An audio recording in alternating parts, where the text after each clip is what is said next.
Chicken pox, जिसे लाकड़ा काकड़ा कहते हैं सर। यही वायरस लाकड़े काकड़े का वेरिसेला ज़ोस्टर वायरस सर। जब ये हमारी उम्र में आए तो herpes ज़ोस्टर है, ठीक। बच्चों में करे तो चिकन पॉक्स है। चिकन पॉक्स, तो ये वायरस वही है, ठीक। ये जरासीम वही है, ये वायरल डिजीज है सर। तो बात ये है कि बच्चों में जब आएगी तो हम उसको कहते हैं इसको चिकन पॉक्स हो गया सर। या लाकड़ा काकड़ा हो गया। हमारी उम्र में जब एडल्ट एज में या ओल्ड एज में आएगी तो हम इसको कहते हैं herpes ज़ोस्टर। इसका बाकी दूसरा नाम है herpes ज़ोस्टर का, वो शिंगल्स है इसको लेमन टर्म में। और पंजाबी में मेरा एक गांव है, मैं सरगोदा जब जाता हूं अपने गांव तो वहां मरीज आके कहते हैं शाह जी मैनू कलवतरा निकल आया। कलवतरा इसको पंजाबी में हमें लोगों ने बताया गांव के, जब मैं अपने गांव जमीनों पे जाता हूं कि उनको कलवतरा निकल आया। ठीक है। तो मैं हैरान हूं, तो मैं कहता हूं हमें तो पता ही नहीं था इस्लाम का। खैर herpes ज़ोस्टर जो है, जो आप बात कर रहे हैं सर। ये वायरल डिजीज है जिस तरह आपने बताया है, और ये वायरस है। ये वायरल डिजीज लगने वाली ये वो नहीं है जो चिकन पॉक्स है। जब चिकन पॉक्स किसी को लाकड़ा काकड़ा हो जाए तो हम क्या करते हैं, हम सब कह देते हैं दूर हो जाए एक दूसरे से, बच्चों को दूर कर लो, घर में अगर बाकी बच्चे हैं उनको साथ नहीं बैठाना, ये उसको उसके साथ हो जाएगा। क्योंकि जो वो डिजीज है वो ओरल खांसी के साथ, नजले जुकाम बुखार के साथ जो वायरस बाहर निकलता है उससे वो चिकन पॉक्स हो जाती है। जबकि herpes ज़ोस्टर जो है ये वायरल डिजीज है, लेकिन ये वायरस उस तरह की कंटेजियस नहीं है जिस तरह चिकन पॉक्स होती है, यानी ये वो लगने वाली बीमारी। लेकिन फिर भी हमारी क्या कोशिश होती है कि जब herpes ज़ोस्टर हो या शिंगल्स की बीमारी हो तो छोटे बच्चों को घर में, जो कोई यंग एज के 2, 4, 5, 6 साल के बच्चे, उनसे दूर रखा जाए मरीज को। अब अगली बात आपने की कि दाने छाले बन जाते हैं, लोग उसको खेलते रहते हैं, खरीदते रहते हैं, प्रेक करते रहते हैं। मैं क्या करता हूं, never play with your skin. ठीक। अब आपको अल्लाह ताला ने शक्ल सूरत दी है, सब कुछ, अब आप डेली अपनी स्किन के साथ उसको स्क्रैच करना शुरू कर दें, यहाँ मूंछों के बालों को खींचना शुरू कर दें, दाढ़ी के, तो यहाँ आपको एक्जिमा बन जाएगा, यहाँ आपका चेहरा खराब हो जाएगा। तो कोई भी अगर स्किन पे दाना निकलता है तो मैं मरीज को ये कहता हूं तुम्हारा काम नहीं है कि तुम उसमें सुई के साथ उस दाने को फिसा लो या पानी उसका दबा के निकाल दो, पस निकाल दो। ये डर्मेटोलॉजिस्ट का काम है, माहिर अमराद जिल्द का काम है कि जब उसके पास जाओ इसको मैनेज किस तरह करना है। herpes ज़ोस्टर जो होती है इसकी डिफरेंट टाइप्स हैं, यानी एक हम कहते हैं ऑफ्थेल्मिक जो आंख को इन्वॉल्व करती है, एक लंबर जो कमर को करती है, एक लंबोसेक्रल जो नीचे पीठ की तरफ जाती है, एक सर्वाइकल जो गले में आती है, एक थोरेसिक जो चेस्ट के ऊपर आती है। तो ये बड़ी पेनफुल कंडीशन है। इसकी एक बात आपको बताता चलूं तो आप हैरान होंगे कि herpes ज़ोस्टर जो है, अगर जब तक ये छाले पानी वाले नहीं निकलते, लेट से एक शख्स आपके पास आता है, आप खुद माशाल्लाह बड़े मारूफ डॉक्टर हैं और आजकल तो आपकी माशाल्लाह मैंने खबरें सुनी है एयर एम्बुलेंस और होम सर्विस है। जिस तरह ये फास्ट फूड वालों ने होम डिलीवरी शुरू की है, आप लोगों ने भी होम डिलीवरी शुरू कर दी है। वो खाने में करते हैं, आप डॉक्टरों में करते हैं। आपका काम जो बड़ा नेकी का काम है जिसको अल्लाह ताला कबूल करे, और ये बात है। तो अब बात क्या होती है कि एक शख्स मेरे पास आता है, वो कहता है डॉक्टर साहब मेरे चेस्ट में लेफ्ट साइड पे हार्ट में पेन शुरू हुई, सर अभी दाने नहीं निकले। वो भागता है इंस्टीट्यूट ऑफ कार्डियोलॉजी में, वो भागता है कार्डियक सर्जन, ओए मुझे दिल का दौरा पड़ गया और मुझे बचा लो मैं मर गया, मुझे तो पेन हो रही है। अच्छा तब तक दाने नहीं निकले होते, वो ईसीजी कराता है, अपनी एको कराता है, वो नॉर्मल आती है। अब वो सोचता है कि यार वो डॉक्टर, अच्छा जो आम डॉक्टर है जीपी या आम फैमिली फिजिशियन, जब तक दाने नहीं निकलेंगे उसको भी नहीं पता होगा कि herpes है। ऐसे ही है कि अंदर क्या है ना, अंदर क्या हो रहा है वो भी सोचता है। अब चेस्ट पेन हो एक शख्स को और लेफ्ट साइड पे हार्ट की, तो पहला डर क्या होता है, हार्ट अटैक का डर होता है, कोई भी हो। तो वो होता क्या है कि जब वो एको ईसीजी नॉर्मल आती है तो वो डॉक्टर उसको कार्डियोलॉजिस्ट कहता है यार तुम्हारे तो सारे टेस्ट नॉर्मल है, तुम्हारे तो जो कार्डियक एंजाइम्स हैं वो भी नॉर्मल है, सीबीसी नॉर्मल है, लैब सारी। तो दूसरे दिन वहां छाले पानी वाले निकल आते हैं उसी एरिया में, चेस्ट में, जहाँ पेन होती है सर, बात दूध का दूध और पानी का पानी हो जाता है। वो फिर डॉक्टर से कहता है भाई अब तुम डर्मेटोलॉजिस्ट के पास जाओ, ये तो तुम्हें हर्पीज थी, ये मेरा काम नहीं था, हम तो डर रहे थे कि दिल का दौरा ना पड़ जाए सर। इसी तरह अगर किडनी जो लंबर रीजन पे जहां हमारा गुर्दा होता है सर, अगर वहां पेन हो जाए और अभी दाने ना निकले हो, ये हर्पीज हो, वहां पहले हर्पीज में पेन होगी फिर दाने निकलेंगे, ये बात जरूरी करने वाली है।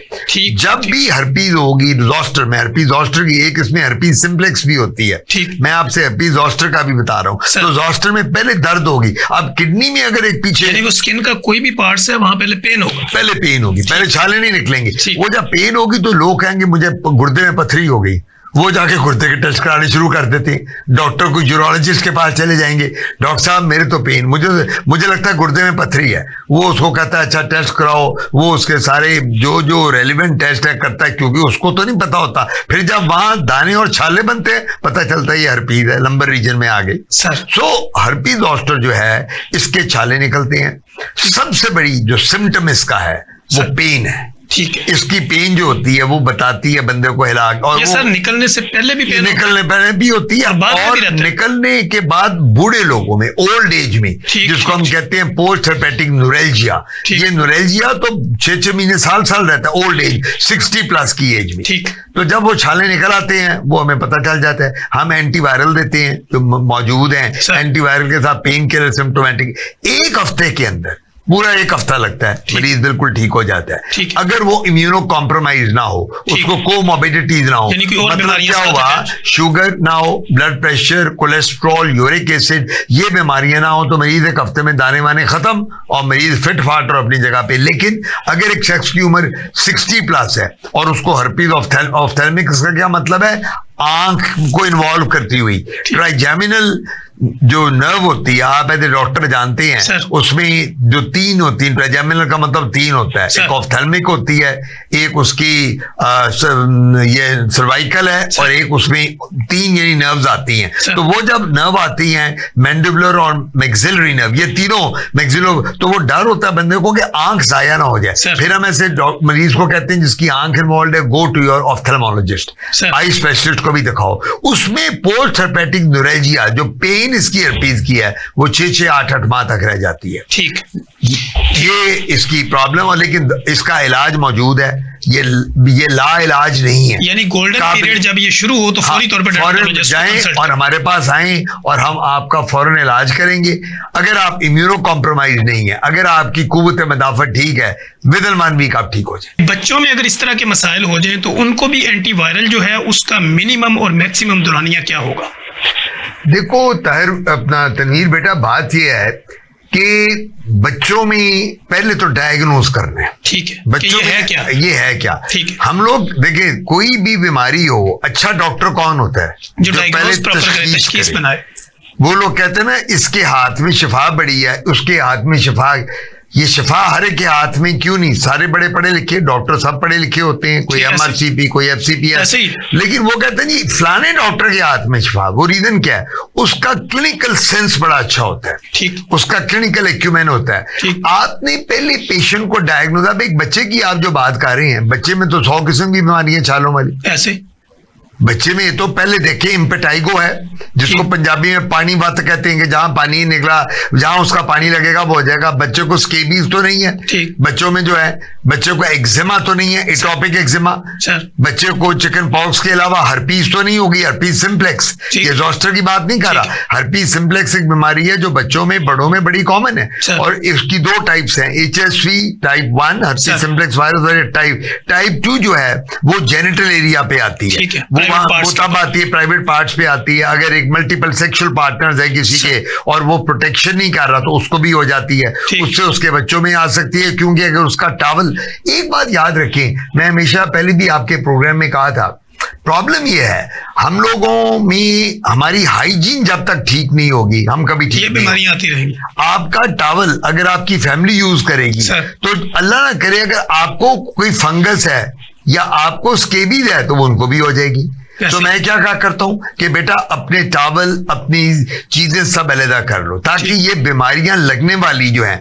अच्छा, बच्चों में जब हम स्किन की बात करते हैं तो बच्चों में स्किन प्रॉब्लम बहुत ज्यादा है, सबसे ज्यादा एटोपिक एक्जिमा है, ऐसे ही उसको हम चंबल भी कहते हैं। अच्छा, सर। और ये जेनेटिक है। ऐसे ही अब ऑटोइम्यून डिजीज है। ऑटोइम्यून डिजीज का क्या मतलब होता है कि वो डिजीज जिसमें आपके टी लिम्फोसाइट्स, जो सेल जो आपके बॉडी के जो डिफेंस मैकेनिज्म में है, सर। वो आपके अगेंस्ट हो गए।